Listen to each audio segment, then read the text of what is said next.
saya bisa ketemu orang-orang penting lewat bahasa isyarat. Kayak seperti hari ini diundang Kang Maman, kita bisa ngobrol kan lewat jalur bahasa isyarat juga.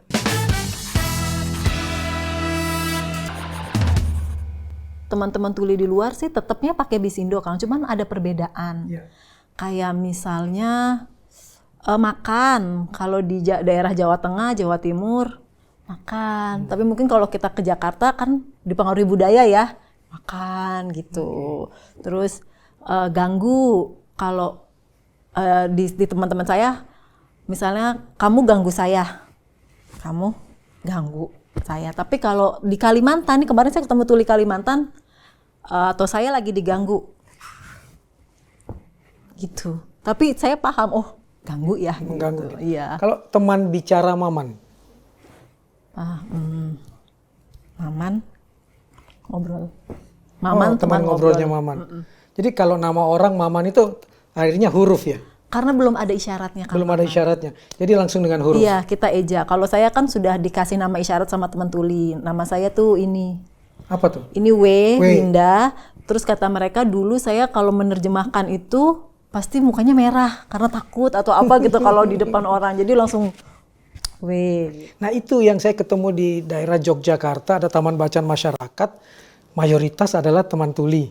Dan mereka menceritakan bahwa ada bahasa-bahasa yang sangat lokal, yang kalau kita pakai dengan huruf itu lama sekali, belum tentu dimengerti, tapi ada kesepakatan bersama untuk menyebut orang sesuai dengan karakternya. Iya, karakter atau yang biasa dipakai, kayak Pak Jokowi itu kan J dari Jokowi, terus metal.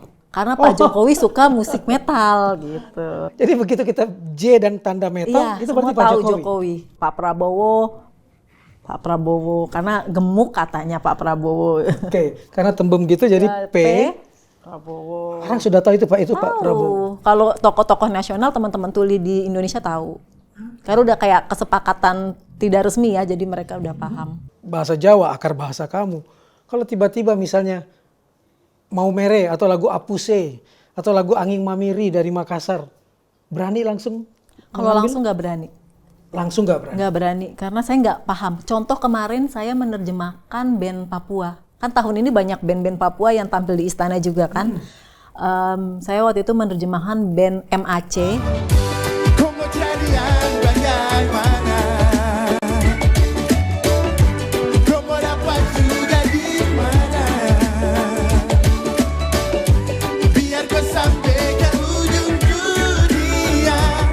Pas begitu dapat rundown, oh saya bagian lagu ini nih, itu saya langsung menghubungi teman-teman saya orang Papua. Jadi lirik-lirik yang berbahasa Papua itu saya foto, cekrek-cekrek saya kirimin. Artinya sebenarnya persaingan itu hampir dibilang tidak ada, justru kerjasama ya? Kalau saya sih begitu, Kang. Jadi membuka ruang untuk mendialogkan sesuatu supaya ketemu bahasa yang tepat. Iya. Kalau saya sama teman dekat saya JB, iya. Dan saya bilang nanti kita share ya bareng. Kamu udah bantu saya kayak gitu. Jadi maksudnya memberikan lapangan pekerjaan juga buat mereka. Jadi tidak semudah yang orang bayangkan bahwa ini sangat ekspresif dan spontanitas itu tidak. Ada yang spontan, Kang. Lagu. Jadi kita itu sepakat sebenarnya sama kru juga untuk medley lagu daerah JBI ditarik ya, karena khawatir ada lagu daerah yang kita nggak tahu gitu kan. Nah pas kemarin itu memang pas giliran saya, tapi kan saya mikir, oh orang ditarik kok saya nggak akan ditampilin, saya joget-joget aja sendiri, mencoba menJBI-kan lagu daerah itu sendiri. Nah aku nggak tahu gimana, mungkin orang di monitor, ini mbaknya bisa nih jalan gitu, tiba-tiba ditampilkan. Ya itu agak kaget juga ya, jadi tiba-tiba saya langsung menJBI-kan lagu Kampuang Nan Jauh di Mato. Untungnya saya pernah baca arti lirik lagunya. Kampuang Nan Jawa di Mato.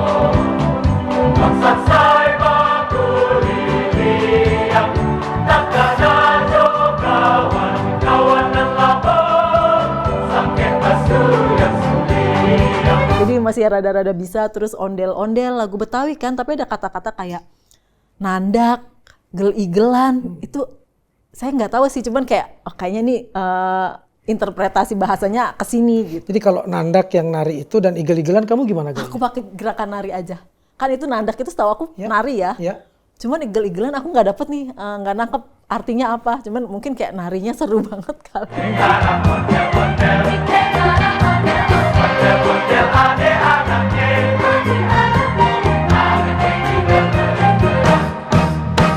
ya aku menerjemahkannya seperti itu. Dan tidak ada protes dari orang Betawi misalnya? Selama ini sih nggak ada. Belum, mungkin mereka juga nggak memperhatikan JBI-nya ya. Memang basisnya sekolah itu atau psikolog bukan? Iya, saya sarjana psikologi. S1 di Universitas Muhammadiyah Surakarta. Iya.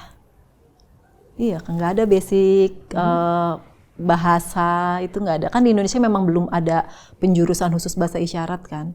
Baru di UI ada penelitian bahasa isyarat, ada UKM-nya, tapi itu baru di UI. Di universitas lain tuh belum, di kampus-kampus lain. Apa yang membuatmu jatuh cinta dengan bahasa isyarat?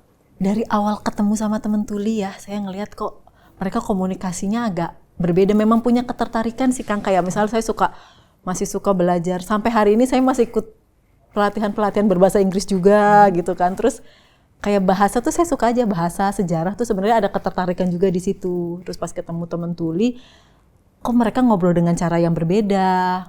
Terus dikasih tahu ini tuh bahasa isyarat, kayak ya jatuh cinta aja lah. Terus sampai sekarang. Padahal itu ruang sempit kan? Iya.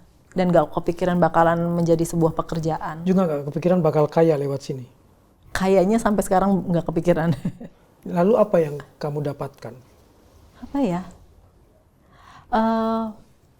Kalau secara profesi ya, mungkin pada akhirnya saya menemukan pekerjaan, kan saya juga seorang ibu ya Kang. Jadi kayak bisa membagi waktu lebih banyak dengan keluarga.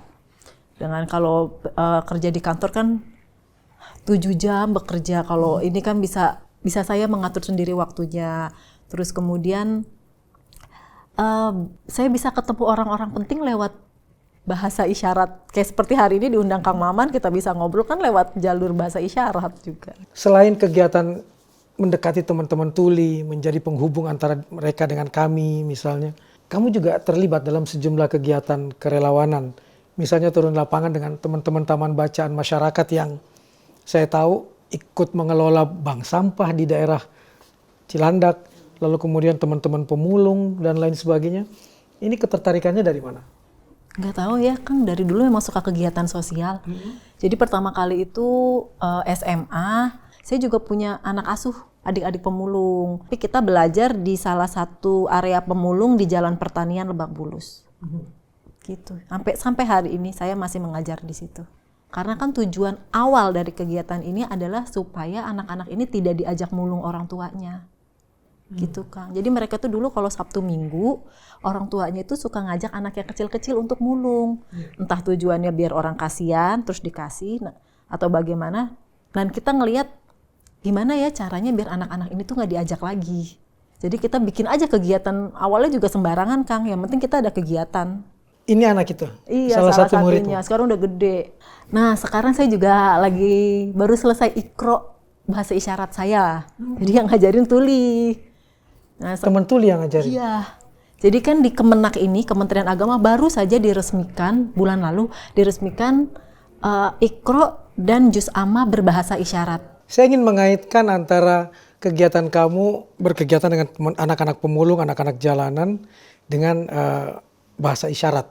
Tapi kita tahan dulu, nanti kita bicarakan lebih lanjut. Tetap di Teman Bicara Maman.